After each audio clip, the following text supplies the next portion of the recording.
الحمد لله وكفى والصلاة والسلام على محمد المصطفى وعلى آله وصحبه ومن سار على نهجه واكتفى. يقول الله سبحانه: إن الله وملائكته يصلون على النبي يا أيها الذين آمنوا صلوا عليه وسلموا تسليما. من خلال هذه الآية الكريمة يأمرنا الله تبارك وتعالى أن نصلي على النبي، بل أوجب ذلك علينا، وهو قد بدأ ذلك بنفسه ثم ثنى بملائكته وثلث بكم عباد الله، فكونوا عباد الله من المكثرين بالصلاة عليه ولا تكونوا من المقلين بالصلاة عليه. اللهم صل على محمد وعلى آله وصحبه وسلم تسليما كثيرا. All praises and adorations are due to Allah subhanahu wa ta'ala. We thank Allah subhanahu wa ta'ala.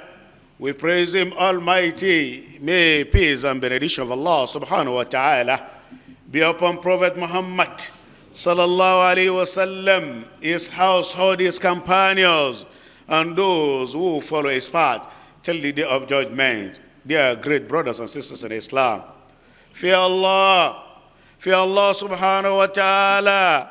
Fear the day that you shall return back to Allah subhanahu wa ta'ala for hisab. Prophet Muhammad sallallahu alaihi wasallam says, "Man mata qamat qiyamatuhu." If you are searching for qiyamah hereafter, or asking ulama, or you are reading, you are conducting research by yourself, you want to know qiyamah, you don't need to disturb yourself. Once you leave this world and you die, your qiyamah will start automatically. We need to fear Allah subhanahu wa ta'ala, and we shall put it in our memories and our heads that this one day we must stand before Allah subhanahu wa ta'ala for hisab. Today is amal. You can do whatever you want today, but accountability must be there tomorrow. May Allah subhanahu wa ta'ala save us. May Allah subhanahu wa ta'ala be with us on that day. It will not be easy. Not that the way people are thinking that you can lobby or you can negotiate and you can pay and you can bribe. It's not like that. It's not like that. Whenever we remember Qiyamah Day, not even Qiyamah Day, the first night in our grave, it used to be very difficult for those that can reflect and those that fear Allah subhanahu wa ta'ala. They are great brothers and sisters in Islam. You can remember that this last week we discussed about Hajj. And we say that this Hajj is one of the pillars, one of the pillars of Islam. Rather, it is even the last pillar of Islam that we have. And that Hajj is so special and unique in a way that is Allah combined two things. He made it as a monetary ibadah and ibadah that requires your strength. We've explained that. And today as well, we realize that it's not enough. One khutbah, even more than even 2, 3, 4 khutbah may not be enough. If you want to go deeply and tell people and educate people about Hajj step by step. But that one, the time will not permit us because we have few minutes on Mimbar. So that the ulama, they have been conducting seminars and workshops, teaching people, educating people in Hajj camp and many places about Hajj. And may Allah subhanahu wa ta'ala reward them for that and reward us. But here we just give you some tips and some kind of maybe what will motivate you. And today it's all about Al-Hajj. Sha'iratu min sha'ir Hajj is a symbol. One of Islamic, this is a symbol that we have. It's a sign of Allah. That's why you don't talk rubbish about Hajj. You cannot just say categorically that me, I don't believe in Hajj. Or why are they wasting their money going to Hajj, paying 3 million naira, 3.4 million, even more than that. Why are they doing that one? You don't use that kind of word. Because Al-Hajj Sha'ira is a Sha'ira, that is Allah's sign. It's an ibadah, qurba, that is, if you offer it, it will enable you to get, it attracts Allah's pleasure, and it attracts as well this al-Jannah. Allah subhanahu wa ta'ala says in the glorious Quran, He says, وَمَنْ يُعَظِّمْ شَعَائِرَ اللَّهِ, whoever praise Allah's signs and His symbols, فَإِنَّا مِن تَقْوَى, if you see masjid, you clean masjid, you make masjid so conducive and comfortable for people to worship Allah subhanahu wa ta'ala. Whenever you want to talk about Allah, you talk about him honorably, you respect Allah's matters. It shows that you fear Allah.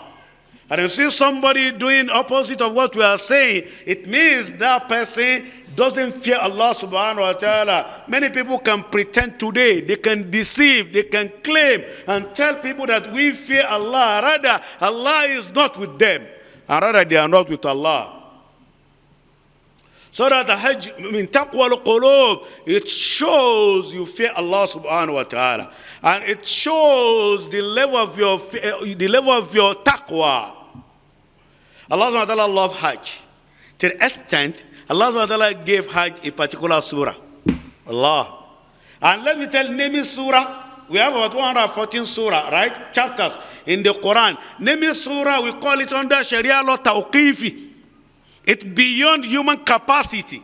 It is Allah work. Only Allah that can name surah. In them Baqarah as Baqarah, Imran as Imran, Ma'idah as Ma'idah, Nisa as Nisa, Ahzab as Ahzab, Hajj as Hajj. Prophet Muhammad cannot change it. Nobody can change. No any scholar can change it. Allah Jibreel will descend. He will bring a particular surah. Say this one is the name of this surah is Baqarah, and even verse is the number. Say because sometimes they can delay. He can bring some verses ahead, and he can delay some. He will not tell Angel Jibreel will explain to Prophet Muhammad sallallahu alaihi wasallam, put this verse in so surah, maybe Baqarah or Al-Imran, and this verse so perfect. You cannot get that kind of book in the world. No way. No any book that can last for more than 1,000 years. And the age of Quran today is more. Yes, it's about 1,400, more than even 1,444 years. No omission, no addition, no change, no anything. You cannot change anything. You can't touch it. If you remove even one verse, we will know. If somebody says, Alhamdulillah, Rabbil Alameen, he skip. He say, he did not say, he say, you are mad. You don't know what you are saying. They do all over the world, not like Bible. I'm saying it categorically. Because the real Bible, we need to believe in it. And the same thing, both New Testament and Old Testament. But you see many different types of Bible. But Quran is Quran in Nigeria, Togo, Cameroon. You go to UK, US, everywhere in the world, the same Quran. Allah subhanahu wa ta'ala, he gave, and that Quran that you said takbir. I don't ask you to say takbir, but you said it willingly, right? Now that Quran, Allah subhanahu wa ta'ala decided to name Surah Al-Hajj as Hajj. It has many. If you don't know the meaning, that is that Hajj, it is very, very significant. It's not something that you can play with. You say that, what is Hajj now? Some people, because of stinginess, because that there is spark glue on his own pocket, or I don't know what is wrong with his account. You see madness. You can travel to Dubai. You can go to UK with your family. You cannot go to Hajj. I don't know what will you tell Allah subhanahu wa ta'ala on the day of judgment. I came back just last week from Dubai. Is Dubai so significant? Even though because of corruption in Nigeria, Dubai people must, Allah subhanahu wa ta'ala bless us than them. They need to come to Nigeria and learn some things. I'm telling you. But because of corruption and all this, so that you will not be telling people that from Dubai. Is Dubai your country? I'm not against Dubai. They are our brothers in Islam, but it is a lecture. So that Allah subhanahu wa ta'ala gave Surah Al-Hajj as a Surah Al-Hajj. And in that Surah Al-Hajj, he talk about Qiyamah. And the time will not permit me to give you explanation about that. Because there is hereafter. If not, all of us will weep. If I should give you about 1 or 2 minutes about that surah, wallahi al-azim, it won't be easy, but wallahi, the day that a mother will throw away a son, a child, because of terrible and horrible image of Qiyamah. Is it that time that you are deceiving people here, just putting something, or maybe al-kibba or rawani, and you are not sincere, or putting the cup, you are not sincere, or jalabia or hijab, and you are not sincere? It won't be easy, wallahi. You need to fear Allah subhanahu wa ta'ala.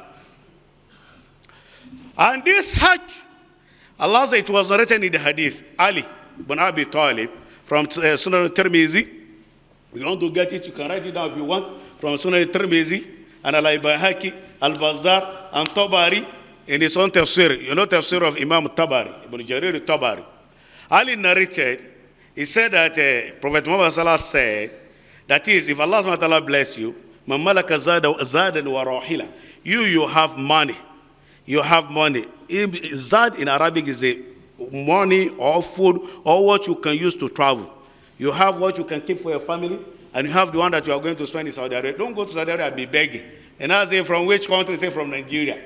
Don't let them identify us with begging. Bara. We don't do that one. If you don't have money, sit here.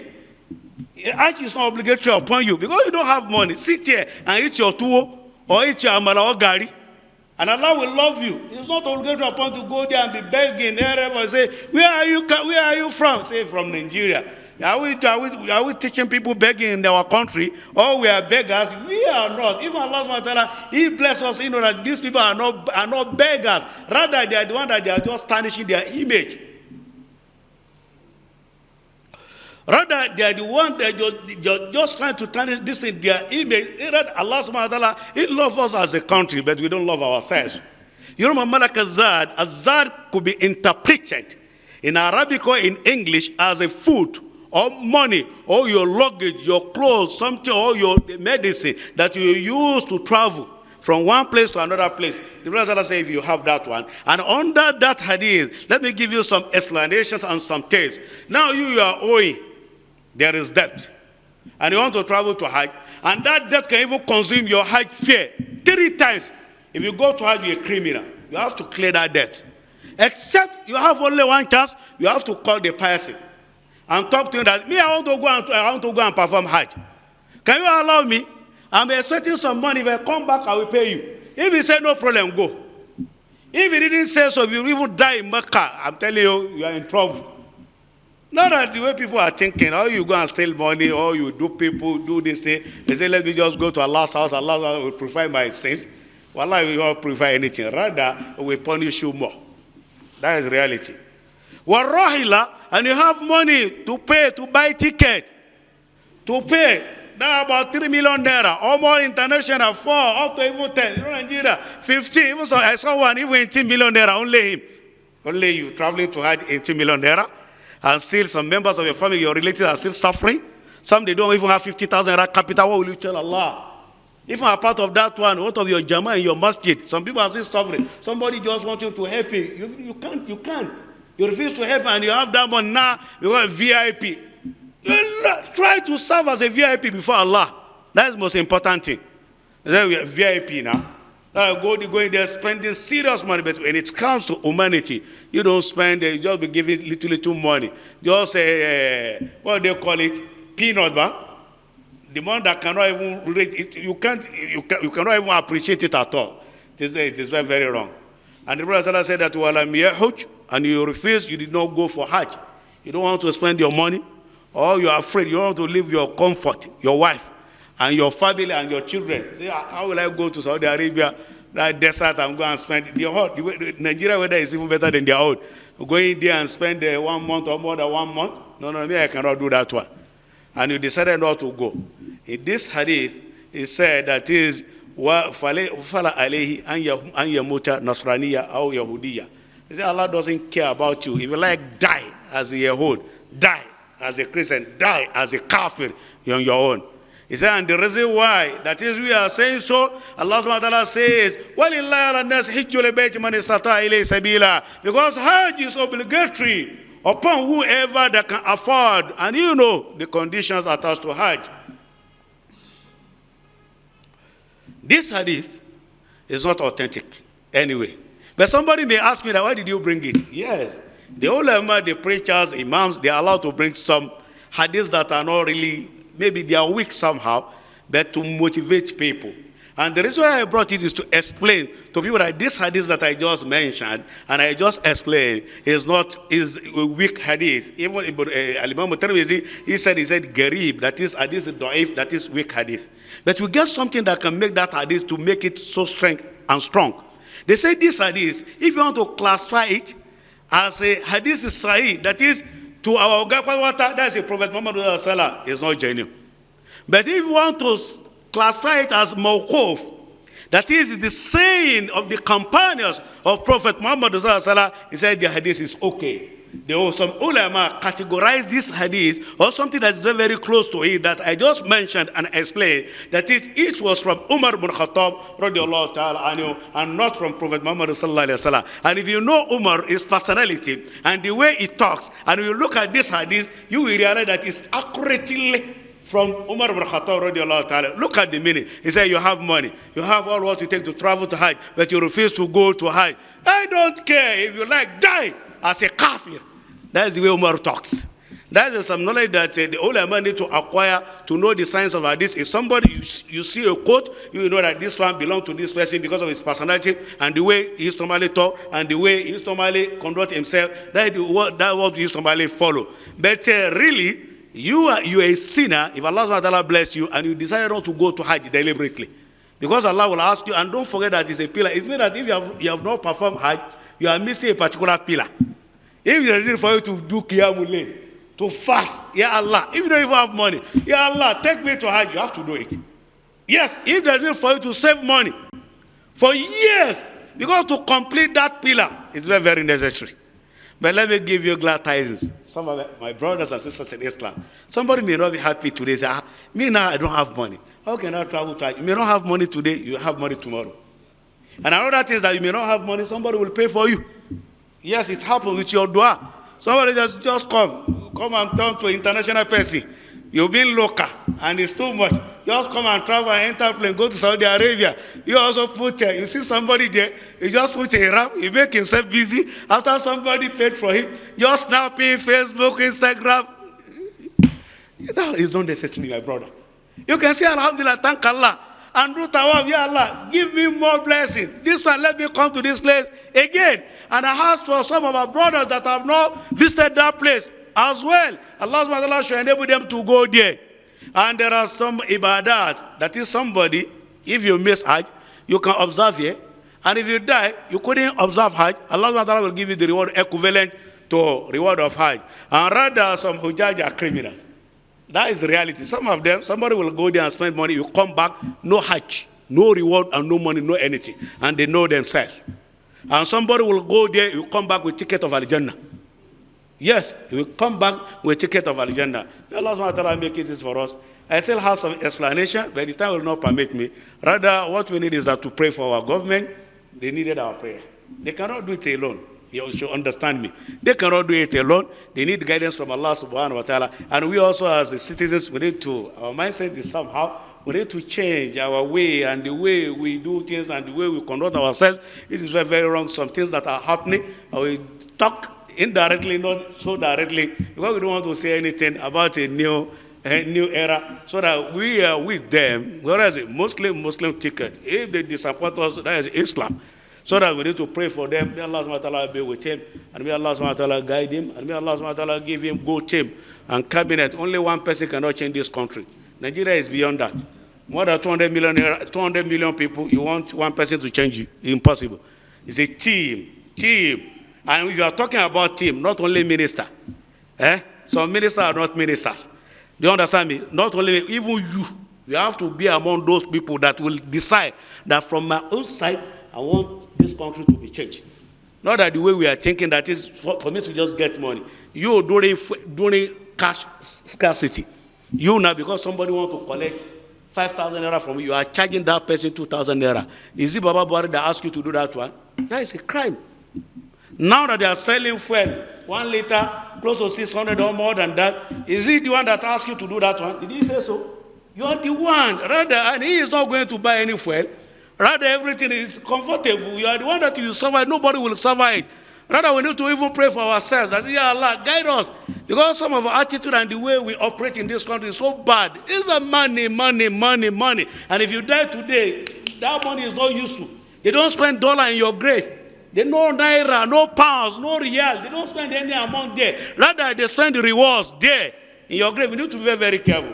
May Allah subhanahu wa ta'ala be with him and his team. And may Allah subhanahu wa ta'ala be with us. And we pray Allah subhanahu wa ta'ala to rehabilitate this country by himself. And may Allah subhanahu wa ta'ala guide every one of us. ربنا تقبل منا إنك أنت السميع العليم وتب علينا إنك أنت التواب الرحيم. ربنا آتنا في الدنيا حسنة وفي الآخرة حسنة وقنا عذاب النار وآخر دعوانا أن الحمد لله رب العالمين. سبحان ربك رب العزة عما يصفون.